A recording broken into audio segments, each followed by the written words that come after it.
Right, here we are out in the middle of nowhere for another day's filming out in the country. A bit more driving, that kind of thing.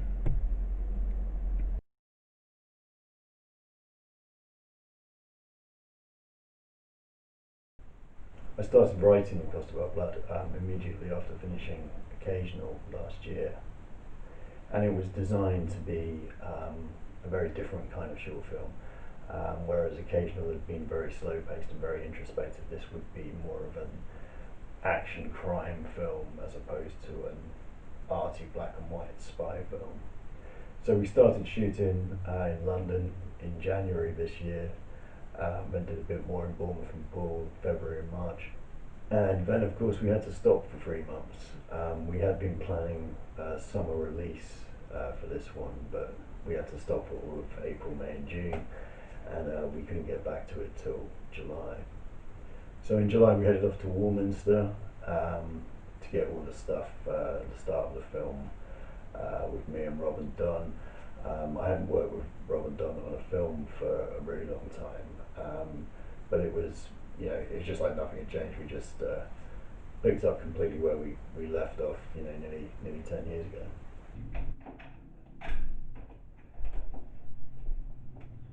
Oh, hello. Did you show up? What was? Yeah, sort of like beer opener. Oh, nice one. You got it then? I have, yeah.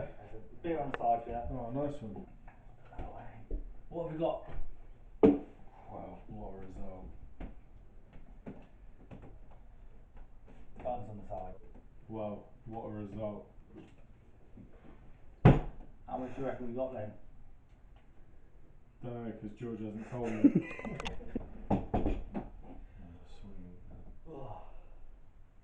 How much do you reckon we got? Oh, we had a good day. At least 50 grand. Yeah. Good stuff. No, sorry, you want that before me? Yeah.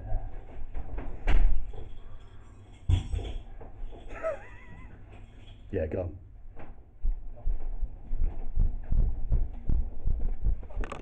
And having done, a lot of fight scenes and action scenes with Don and with Rob before, we knew what we were doing with that. 20 seconds of that just pointing that way at nothing, so I've got like the lead. The goal is just walking fish light on, maybe yawning. Yeah.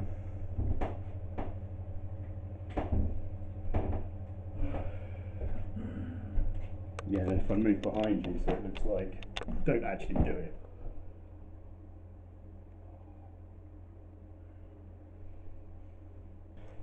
If you stand like right back as far as you can and aim this way. What, we're all having a piss? Yeah, but it's not really. I think you hit me out of those. So if I show you by doing this, so literally right. Actually, do you know what? We could actually stand it now, maybe. Can we stand in the bar? Sorry. No, it's far too low. George, can we stand in the bar? Or actually, that could maybe work if I have a shot of the side of you pissing there and then. If it windows up. Once it goes click, I'll put my head forward and go slump this way. Yeah, okay. Right, so you move. No, you slump forward with your shot. You No, want that's the way I came in. Right, okay. Yeah, this is in the same place.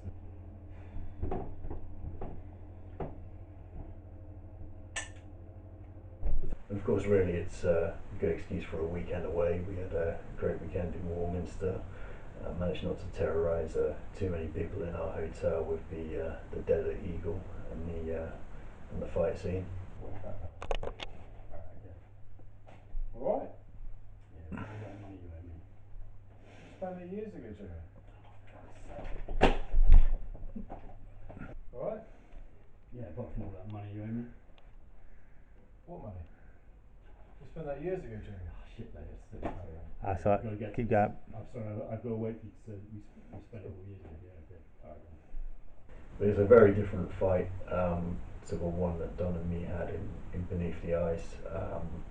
That was kind of a lot longer range with a lot of big kicks and stuff. This is much more close quartered and a lot more scrappy, a lot more desperate.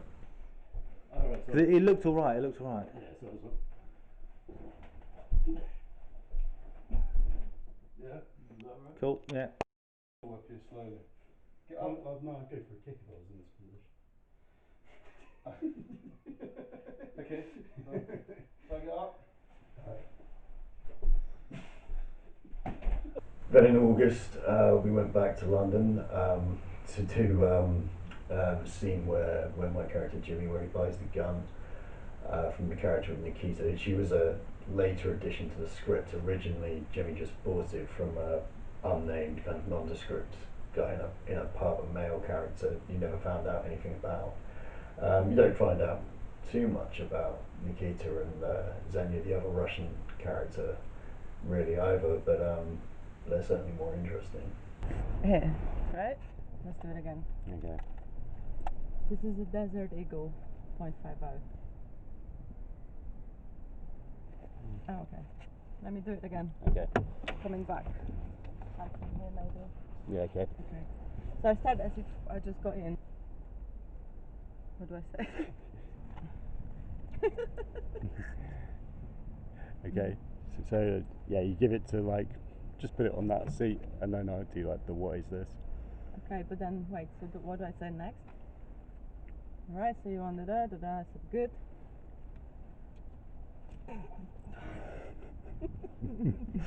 Just Again? start again, yeah.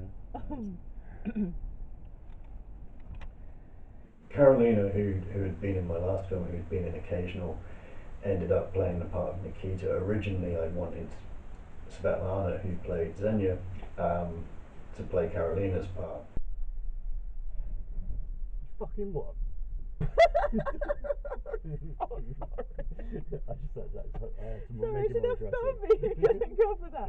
Okay, do it again. Okay, I'm not going to prepare that. Okay. Oh, wait. Then what? Okay, wait. Okay. Wait.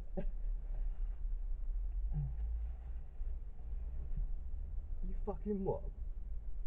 I should have made it laugh again. This is my favourite bit.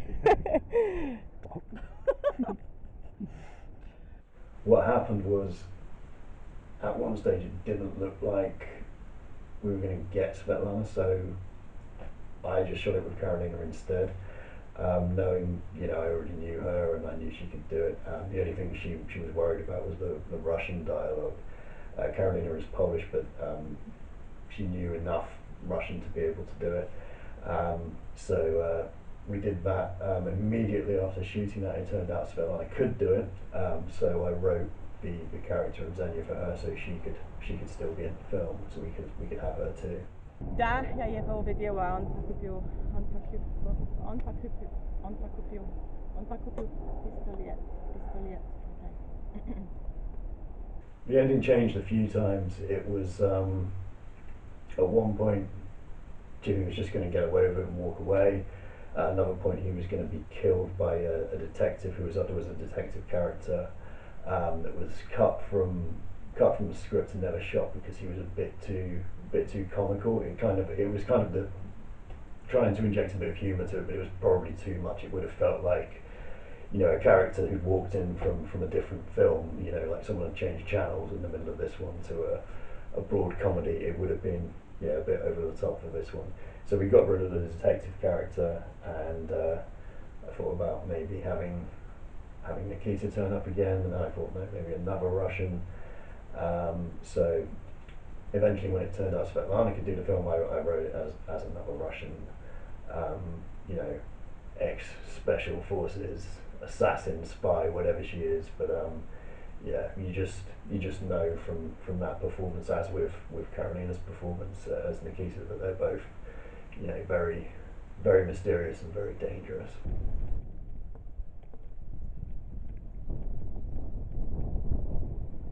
Okay, should I start? Yeah, yeah, Yes, start. okay. Whatever. Yes, okay, Yeah, go for the yes as well. Sorry, can you do it again? Because I forgot the last bit, so I moved the. that was my fault. It was really good, but when just because you paused for the last bit, I was like, right, yeah, and then sorry, you see, Yeah, I his know. big face. But if you look more serious, okay. Start from down there. Okay, go.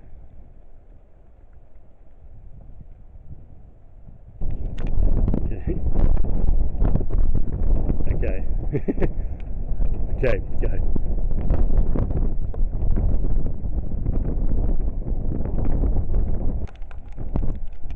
Okay, go.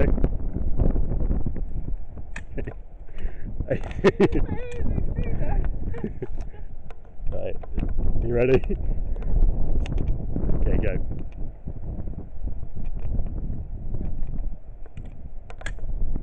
Svetlana was incredibly brave as well.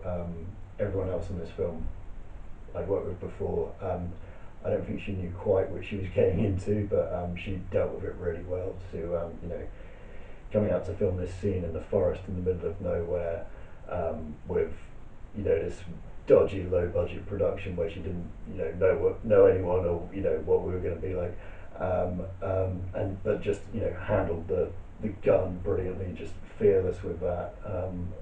When I said, watch out, because this is a new forest and we have adders, there might be snakes around, it's fine, I've got boots on. She just wasn't bothered about anything, just really fearless.